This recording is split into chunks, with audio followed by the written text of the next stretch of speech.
దక్షిణాదిన రాజకీయాలకు సినిమాలకు విడదీయరాని బంధం. తమిళ తెలుగు ప్రాంతాల్లో ఇది మరింత దృఢ సంబంధం. దక్షిణాదిన సినీ తారలను అభిమానులు వెండితెర వేల్పులుగా ఆరాధిస్తుంటారు. తెలుగు రాష్ట్రాల విషయానికి వస్తే నాటి ఎన్టీఆర్ నుంచి నేటి పవన్ వరకు చాలా మంది కళాకారులు వెండితెర నుంచి రాజకీయాల్లోకి వచ్చిన వారే. ఇక ఎన్నికల వేళ మద్దతు కోసం రాజకీయ పార్టీలు కూడా తారల చుట్టూ తిరుగుతుంటాయి. దీంతో అభిమానులే అండగా కొందరు తారలు పార్టీలు పెట్టి సూపర్ హిట్ అయ్యారు. మరికొందరు మాత్రం సినీ చరిష్మాతో రాజకీయాల్లోకి వచ్చిన సరిగ్గా పార్టీ నడపలేక ఫ్లాప్లు మూట కట్టుకున్నారు. ప్రస్తుతం కూడా ఏపీ బరిలో కొందరు తారలు నేరుగా తలపడుతుంటే మరికొందరు కేవలం ప్రచారానికే పరిమితమైపోయారు.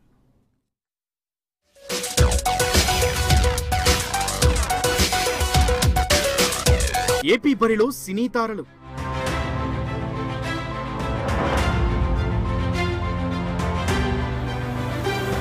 టీడీపీ, వైసీపీ, జనసేన, బీజేపీ తరపున పోటీ.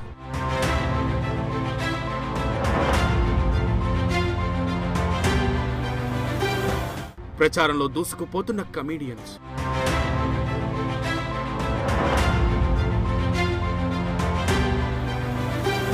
గతంతో పోలిస్తే తగ్గిన తారల హడావిడి.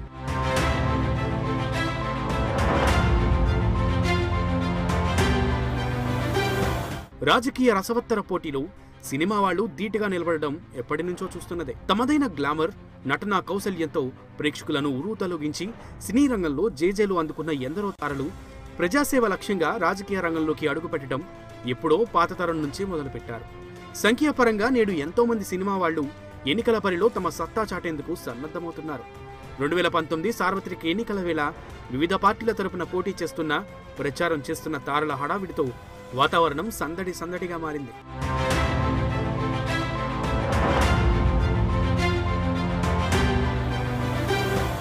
తెలంగాణ అసెంబ్లీ ఎన్నికలతో పోల్చితే ఆంధ్రప్రదేశ్ ఎన్నికల్లోనే తారల తలుపులు ఎక్కువగా కనిపిస్తున్నాయి.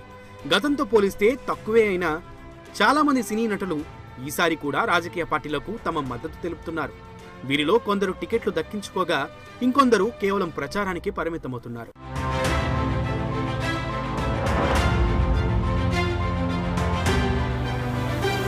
టీడీపీలో మొదటి నుంచి సినీ తారల హవా ఎక్కువే.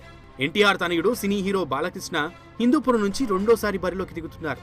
ఇటీవల టీడీపీలో చేరిన నటీమణులు వాణి విశ్వనాథ్, దివ్యవాణిలకు టికెట్లు లభించకపోవడంతో టీడీపీ తరపున ప్రచారానికి సిద్ధమవుతున్నారు. రాజమండ్రి ఎంపీ మురళీమోహన్ మాత్రం ఈసారి పోటీ చేయకుండా ఆయన కోడలు రూపను బరిలోకి దింపారు. కొన్ని సినిమాల్లో క్యారెక్టర్ ఆర్టిస్ట్ గా నటించిన చిత్తూరు ఎంపీ శివప్రసాద్ టీడీపీ నుంచి మరోసారి బరిలో దిగుతున్నారు. అయితే కళ్యాణ్ రామ్, ఎన్టీఆర్లు సినిమాల్లో బిజీగా ఉండడంతో టీడీపీ తరపున ప్రచారానికి రావట్లేదు.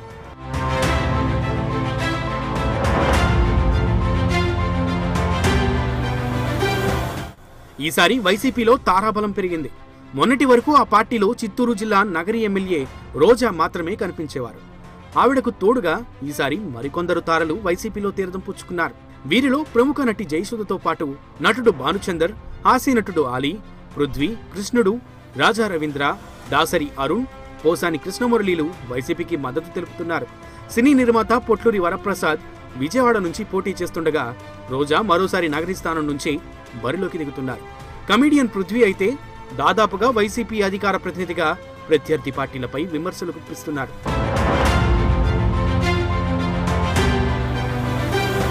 టీడీపీ, వైసీపీలతో పోల్చితే ప్రముఖ స్టార్ హీరో పవన్ కళ్యాణ్ ప్రారంభించిన జనసేన పార్టీలో పేరొందిన తారల సంఖ్య తక్కువగానే ఉంది.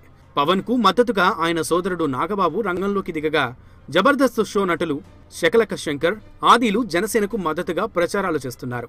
ఇక పోటీ విషయానికి వస్తే జనసేన అభ్యర్థిగా పవన్ కళ్యాణ్ భీమవరం, గాజువాక అసెంబ్లీ స్థానాలకు పోటీ చేస్తున్నారు. తనదైన శైలిలో ప్రజా సంక్షేమం, అభివృద్ధి కార్యక్రమాలు చేపడతానంటూ ఆయన ముందుకు సాగుతున్నారు. ఈ నేపథ్యంలో ఆయన కుటుంబం నుంచే అన్న నాగబాబు కూడా జనసేన అభ్యర్థిగా నరసాపురం నుంచి లోక్సభకు పోటీ చేస్తున్నారు.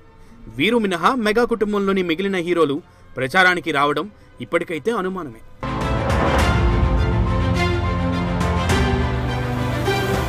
ఇక బీజేపీ విషయానికి వస్తే నచ్చావులే ఫేమ్ నటి మాధవీలత తొలిసారిగా ఎన్నికల్లో పోటీ చేస్తున్నారు.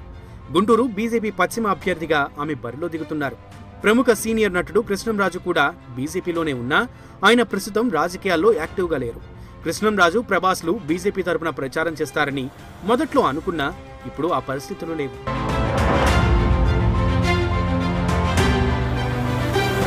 మొత్తంగా చూస్తే ప్రధాన పార్టీలు అన్నిటి తరపున సినీ నటులు బరిలో దిగారు. అయితే ప్రచారాల్లో పెద్దగా సినీ తారల సందడి కనిపించట్లేదు. ఎవరో ఒకరిద్దరు మినహాయిస్తే మిగిలిన పరిశ్రమంతా ఈసారి రాజకీయాలకు దూరంగానే ఉంది. సినీ నటులు ప్రారంభించిన టీడీపీ, జనసేనల తరపున కూడా ఆ పార్టీల వ్యవస్థాపక అధ్యక్షుల కుటుంబాలు కూడా ప్రచారానికి రాకపోవడమే విచిత్రం.